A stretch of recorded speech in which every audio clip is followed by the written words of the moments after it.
which one does our warehouse use? Robots or humans? Oh, I haven't checked in a while. Have you been in there? I think it's all small dogs. Okay, got it. On the one, At least they're the managers. On the one sticker, it's rabbits and small dogs. So No, we have real life humans who work very hard, but not under grueling, inhumane conditions. there's heating and cooling systems. They can believe it or take not. bathroom breaks whenever they want. Oh yeah, that's true. Yeah, we have afforded that in our benefits package. We should get a medal. Hi, I'm Joe Beal, the founder and CEO of Microcosm Publishing. I'm also the author of A People's Guide to Publishing, which distills what I've learned from selling millions of books over the past 28 years. I'm Elly Blue, the vice president of Microcosm. We started this podcast to share what we've learned with newer publishers, so you can learn from our mistakes. Or maybe you just want to learn about the publishing industry. This week, we are going to answer a reader question. How does a warehouse work? Whew. Very hard, usually. I was just reading an article about how Amazon warehouse workers, now that everything's automated, it's actually optimized, so they barely do anything. Oh, interesting. They're standing around all day, and they don't get any training, and they basically are just there to, like, push the button to make the machines move again when the machines stop moving. Wow. I know. I sent it to you. It's super interesting. This has gone full circle like 3 times now. I mean, I'm sure it will change again. where it went from like human to robot, back to human, back to robot. And I mean, I guess it's like as the automation of robotics technology improves, this is kind of the direction we're going. I can't even tell you how many people this has confused when like they're like, why do you have a warehouse? And I'm like, We have 3. to ship the orders? I don't even understand the question. Right. I guess nobody goes into publishing and envisions themselves like stuffing a bunch of envelopes and dealing with returned mail and all those things. But that is, I mean, I guess fundamentally most books sold are still paper books, and so that's, I guess, misnomer number 1 you tend to have to overcome. And then misnomer number 2 is that books are not printed to order. Most books are still mass produced for a ton of reasons. Principally, cost is significantly less. Believe it or not, convenience. I mean, imagine if you had to manually print every single book sold one by one.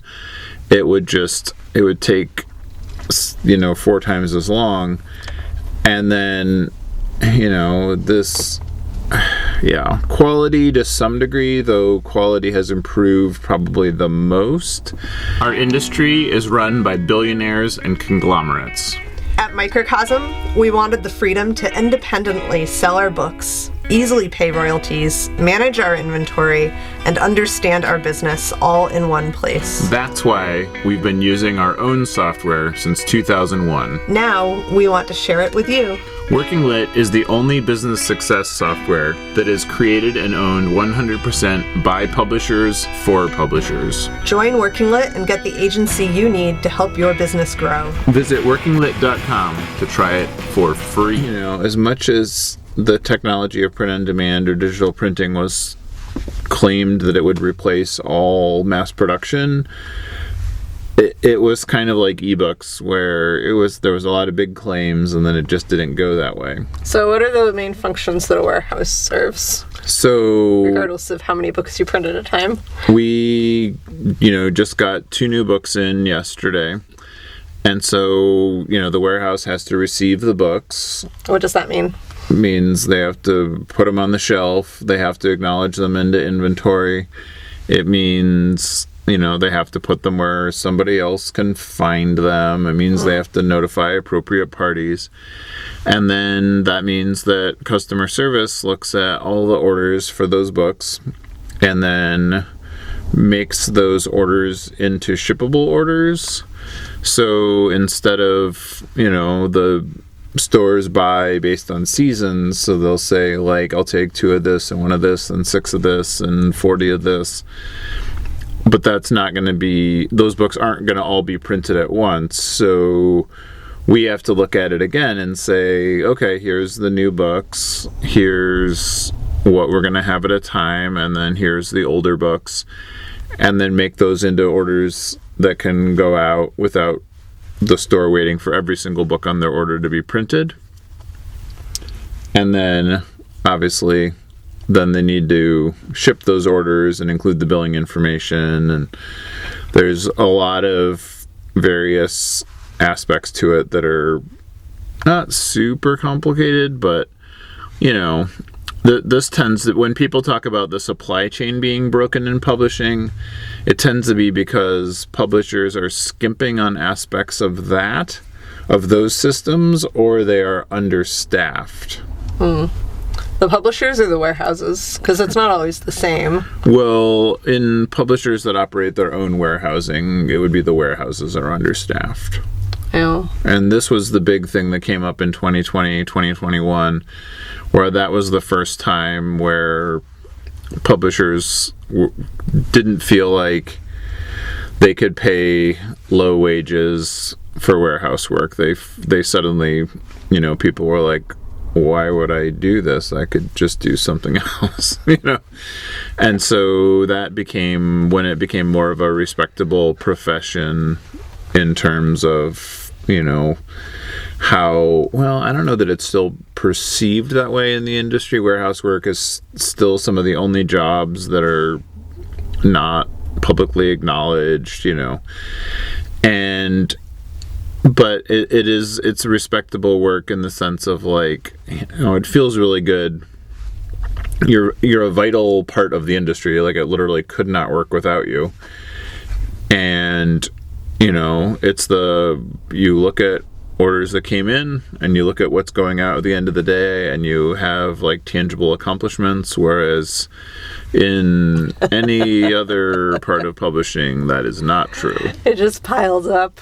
We built this software from scratch to solve our own problems starting in 2001. It's not only the reason for our survival, but the reason we've been a Publishers Weekly fastest growing publisher 3 years in a row. Now we want to share it with you. Join Working Lit and get back the agency to understand your publishing business, market and sell your books, and painlessly pay royalties. Working Lit, doing the math for publishers. Visit workinglit.com to give it a try for free. So, like, what are some ways that warehouses don't work? What's your diagnosis? Like, what about all the damaged books that arrive? That's happening at the warehouse level, right?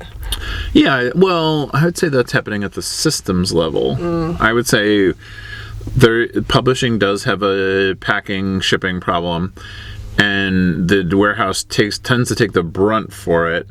But the actual problem with that is poor quality boxes and thin boxes and, you know, speed, essentially demanding an unreasonable output that makes it so there is inadequate packing material in boxes, having the wrong sized boxes.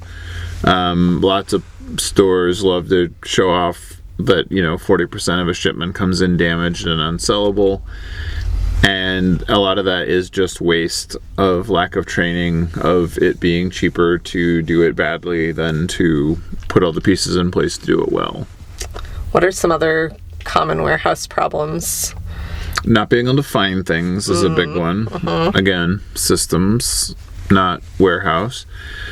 And yeah, a lot of it really is just, you know, people will get a little tired sometimes of the repetition of the work, and so a smarter warehouse has, like, good incentives, and it has things, you know, like our warehouse manager created a Friday program where they get to do all the maintenance work and then all the, like, neglected tasks that helps them have an easier week the following week. And it's not something I would have thought to do that way, but I think it does help to incentivize, and so it doesn't just feel like you come to work every day with, like, increasing volumes to do. Anything else you want to say about warehouses? So don't take them for granted. I mean, the big thing with warehouses is, like, the publishing industry has gone to great lengths to pretend to ignore them like they don't exist for decades or centuries. And whereas you couldn't exist without the fundamental work that they do. And so, respect. Yeah, it's skilled labor, and honestly, it's like harder to be good at than it is to be good at some other more white-collar roles in the publishing industry. So, you know, we always post our warehouse hiring and promotions.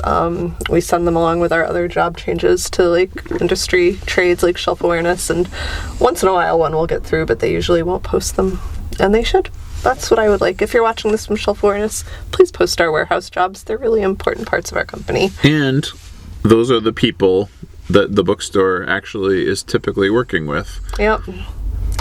They don't typically work with the marketing director. Yeah, and they often have, like, a huge amount of expertise in books and in, like, what customers order. You know, if they have good pattern recognition skills, like, they're, you know, a valuable part of the marketing team too, and the customer service team. So anyway, there's that. Thanks for joining us once again. Please send your questions to podcast@microcosmpublishing.com so we can answer them on future episodes. And please give us 5 stars on iTunes and everywhere else that podcasts are reviewed.